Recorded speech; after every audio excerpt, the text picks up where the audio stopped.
Welcome back to another technical deep dive here in the debug zone. Today we're tackling a big question and breaking it down with insights from other users. Hopefully this clears up some misconceptions and helps you get the answer you need.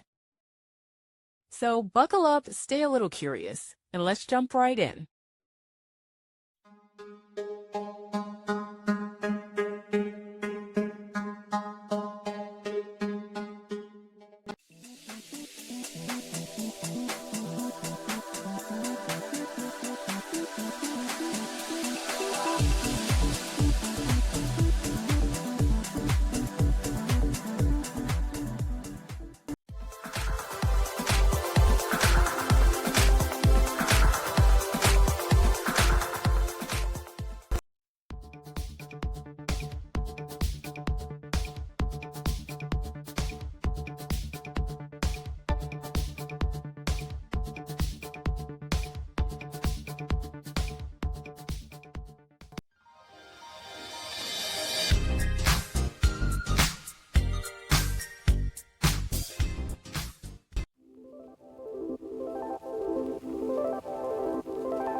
And that's a wrap.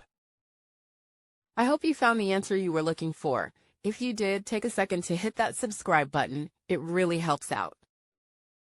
And let me know in the comments which solution worked best for you.